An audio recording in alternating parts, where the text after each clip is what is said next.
लोग कहते हैं इमरान खान कब बाहर आएगा। मैं मस्जिद में गया नमाज पढ़ने के लिए, वहां लोग एक ही बात पूछ रहे थे, इमरान खान कब बाहर आएगा। जिस बंदे से बात करते हैं वो कहते हैं जी एक ही सवाल है जो आवाम हर जगह पे हमसे पूछ रही है, और पाकिस्तान में भी सब लोग यही सवाल पूछ रहे हैं कि इमरान खान को बाहर निकालो, उसके पास हमारे मसाइल का हल है। तो अब ये नाज़रीन जो तहरीक है वो नौजवानों के हाथों में जाएगी तो क़यादत के ऊपर भी दबाव बढ़ेगा, और इदारों और एस्टेब्लिशमेंट के ऊपर भी, हुकूमत के ऊपर भी दबाव। हुकूमत तो है ही नहीं, वैसे हुकूमत का तो नाम लेना ही बिल्कुल एक बिला वजह ही हम नाम ले लेते हैं हुकूमत है, एक्चुअली तो एस्टेब्लिशमेंट है जो कंट्रोल कर रही है सारी चीज़ों को, और कठपुतलियां हैं जिन्हें उन्होंने कंट्रोल किया हुआ है।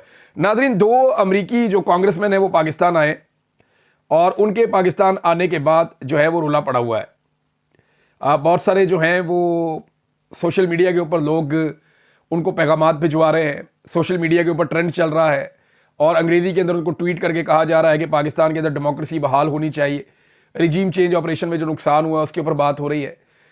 तो अमेरिकी कांग्रेसमैन का एक वफ्द है, इसमें 2 मेन कांग्रेसमैन हैं जिनमें एक जैक ब्रैकमैन और दूसरे टॉम स्वाजी, ये दोनों पाकिस्तान में आ गए हैं, और ये 15 अप्रैल तक पाकिस्तान में रहेंगे। अगले 2 दिन ये पाकिस्तान में है। अब मेरे ख्याल में पाकिस्तान तहरीक इंसाफ अगर अपना मौक़िफ़ ठीक तरीके से इनके सामने रखना चाहती है तो सबसे बेहतर तो ये है कि इनकी मुलाकात इमरान खान साहब से करवाई जाए। मेरी इतलात के मुताबिक इन्होंने कोशिश की भी है कि इनकी इमरान खान साहब से मुलाकात हो। अब देखना यह है कि मौजूदा रजीम इनको इमरान खान से मिलवाता है या नहीं मिलवाता। दूसरा, जो जबरी तौर पर लापता हुए ना अफराद, जैसे कि इंतजार पंजूथा साहब हैं, दीगर कुछ लोग हैं, उनसे ज़रूर इनकी मुलाकात करवाई जाए ताकि वो बताएं कि उनके साथ क्या सलूक हुआ। तीसरा, जो अलीमा खान साहिबा और अपोजिशन लीडर जो है उमर अयूब साहब, उनको मिलवाया जाए और एक वफद के साथ वो मिलें जिसमें कम से कम 7-8 लोग मौजूद हों वफ्द के अंदर, वो बताएं हकायक, ताकि एक दूसरे के सामने बैठ के जब वो बात करेंगे तो पूरे हकायक सामने रखेंगे। अकेला आदमी बातों का डर जाता है, कंप्रोमाइज़ भी हो जाता है, दबाव भी आ जाता है, तो पूरा एक वफ्द अपोजिशन का भी मिलना चाहिए, और अलीमा खान साहिबा को ज़रूर मिलवाना चाहिए। जो बाहर ओवरसीज़ मौजूद हैं वो तो अपना काम कर ही रहे हैं, बाहर कासिम सूरी साहब, डॉक्टर आरफ अलवी साहब बाहर मौजूद हैं, सबसे बड़ा नाम, फिर शहबाज गिल हैं, शहजाद अकबर हैं, जुल्फी बुखारी हैं, दीगर और बहुत सारे लोग हैं। ये सब लोग भी अपने तौर पे हकायक सामने रखते रहते हैं, चीज़ें बताते रहते हैं। तहरीक इंसाफ ने जैसे यूरोपीय यूनियन के वफ्द को एक डोजियर पेश किया था, बताया था कि पाकिस्तान में इंसानी हकूक़ की खिलाफ वर्जियाँ क्या हो रही हैं, किस अंदाज में हो रही हैं, और पाकिस्तान के अंदर एस्टेब्लिशमेंट ने एक पॉलिटिकल पार्टी को कैसे दीवार के साथ लगाया है, अदलिया के साथ क्या किया गया, आइन में तरमीम कैसे की गई, जिन MNAs को अगवा किया गया, उनकी फैमिलीज़ को अगवा किया गया, उनकी भी मुलाकात करवाई जाए। वो बताएंगे हमारा अरकान असम्बली हमें उठा के ले गई थी एजेंसियाँ, और वो हमसे कह रहे थे कि आप आइनी तरमीम के हक़ में वोट दे दें, हम नहीं देना चाह रहे थे, हमारे साथ ये जुल्म और ज़्यादती हुई है। तो ये चीज़ें उनके सामने रखें, उनके साथ शेयर करें, क्योंकि ये गंद वहीं से पड़ा है। लेकिन ना, इससे पहले जनरल बाजवा ने जो बाइडन की जो हुकूमत थी अमेरिका में, जो बाइडन एडमिनिस्ट्रेशन के साथ मिलकर पाकिस्तान के अंदर रजीम चेंज कर दिया था, उन्हें इमरान खान के खिलाफ किया और फिर उनके साथ मिलकर रजीम चेंज कर दिया। अब यहाँ पे पाकिस्तान की एस्टेब्लिशमेंट क्या डोनाल्ड ट्रंप की जो इस वक्त हुकूमत है या डोनाल्ड ट्रंप की इंतज़ामिया है उसको कायल कर पाएगी इमरान खान के खिलाफ?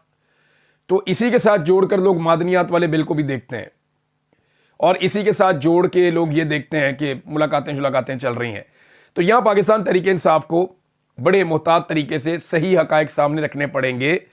और दूसरा, पाकिस्तान में जो मौजूद हैं आज़ाद सहाफ़ी, जो सीनियर सहाफ़ी हैं, उनकी भी मुलाकातें होनी चाहिए, ये जो अमेरिकन कांग्रेसमैन आए हैं, ताकि सारे हकायक इनको पता चले, और ये जाके उसके मुताबिक अगर ये ईमानदारी से काम करते हैं और जाकर अपनी हुकूमत को बताते हैं कि जनाब पाकिस्तान के मसले का हल सिर्फ यही है कि इमरान खान को बाहर निकाला जाए, तो फिर और कोई रास्ता होगा नहीं। नाज़रीन, नवाज शरीफ साहब पहुँचे बरतानिया और पिछले दरवाजे से दाखिल हो रहे थे अपने घर में। हालात देखें आप कि मियाँ साहब अपने घर में पिछले दरवाजे से दाखिल हो रहे हैं। वैसे तो ये हमेशा चोर दरवाजे से इक़्तिदार में आते रहे हैं, जब ये वज़ीर आला बने तो चोर दरवाजे से इक़्तिदार में आए, इन्हें ज़िया उल हक साहब के दौर में इक़्तिदार में लाया गया।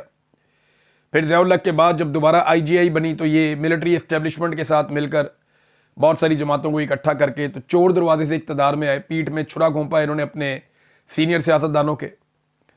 फिर दोबारा चोर दरवाजे से इक़्तिदार में आए, फिर ये डील करके परवेज़ मुशर्रफ से निकल गए, फिर वापस आए और फिर चोर दरवाजे से इक़्तिदार में आए। पंजाब में पहले हुकूमत की डील करने के बाद, फिर वफाकी हुकूमत बनाई धांधली करने के बाद, और हमेशा चोर दरवाजे से आते हैं। अभी जो इमरान खान की हुकूमत ख़त्म करके इन्होंने अपनी हुकूमत बनाई है, चोर दरवाजे से आए थे।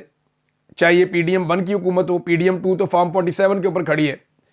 आज एक यास्मीन राशिद साहिबा से शिकस्त खाने वाला शख्स जो है वो बरतानिया में भी अपने घर में जब दाखिल होता है तो चोर दरवाजे से दाखिल होता है, मतलब पिछले दरवाजे से दाखिल होता है। इसमें शायान अली की एक वीडियो है, वो बहुत वायरल हुई है और वो वीडियो हर तरफ पाकिस्तान के सोशल मीडिया पे छाई हुई है। तो मियाँ साहब के तो हालात जनाब ये हैं। जरदारी साहब के हालात क्या है, यहाँ पे एक स्टेटमेंट है बैरिस्टर सैफ साहब ने। स्टेटमेंट तो बड़े काम का दिया, आजकल पाकिस्तान तहरीक इंसाफ के लोग इनके बहुत खिलाफ हैं, लेकिन स्टेटमेंट बड़ा मजेदार दिया बैरिस्टर सैफ ने और नुक्ता भी बड़ा कमाल उठाया। तो बैरिस्टर साहब कहते हैं कि नहरों के मामले पर सदर जरदारी ने या तो सिंध की आवाम की पीठ में छुरा घोंपा है या उनकी याददाश्त जवाब दे गई है, उनकी ज़हनी हालत ठीक नहीं है। अब ये दोनों में से एक बात तो है, अगर तो जरदारी साहब की ज़हनी हालत ठीक है तो फिर उन्होंने सिंध की आवाम की पीठ में चिड़ा घोंप के जरदारी साहब ने 6 नहरें बना दी हैं दरियाए सिंध के ऊपर। अगर तो ज़हनी हालत ठीक है, ज़हनी हालत ठीक है तो फिर सिंध के साथ दुश्मनी की है, सिंध की आवाम की पीठ में छुरा घोंपा जरदारी साहब ने। और अगर उनकी ज़हनी हालत ठीक नहीं है तो फिर आप लिवरेज दे देंगे, उन्हें पता ही नहीं चला काम पड़ गया। और अगर ज़हनी हालत ठीक नहीं है तो वो आला तरीन ओहदे पर क्यों बराजमान है, फौरी तौर पे मुस्ताफ़ी हों, उन्हें अपनी जिस्मानी और ज़हनी हालत की वजह से खुद मुस्ताफ़ी हो जाना चाहिए। ये जनाब बैरिस्टर सैफ साहब ने कहा। मुराद अली शाह साहब ने धमकी लगाई है कि नहरों पर वफाकी हुकूमत को छोड़ देंगे, यानी जो नहरों वाला मामला है इस पर हम वफाकी हुकूमत को छोड़ सकते हैं। जरा स्टेटमेंट आप सुन लें। वो कहते हैं जी, नहरी मंसूबों पर मुराद अली शाह की वफाकी हुकूमत छोड़ने की धमकी अपोजिशन के कहने पर ब्लैकमेल नहीं होंगे और ना ही इन्हें फ्री हैंड देना चाहते हैं। अगर जमहूरी तरीके से बात ना मानी गई तो 1 मिनट में हुकूमत छोड़ देंगे। मुराद अली शाह साहब, आपने बहुत बड़ी बड़क मार दी है। जरदारी साहब कभी ये हुकूमत नहीं छोड़ सकते। आप लोगों की सियासत बढ़ जाएगी अगर आपने हुकूमत छोड़ी और दोबारा इलेक्शन में चले गए। आपके भाई एक ही रास्ता है कि आप अपोजिशन बेंचों पर आकर बैठ जाएं और कौम से माफ़ी मांग लें। फिर सारा का सारा गंद जो है वो नवाज शरीफ साहब पे और एस्टेब्लिशमेंट पे पड़ जाएगा और पीपल्स पार्टी इसमें से निकल जाएगी और सिंध में दोबारा हुकूमत भी बना सकती है।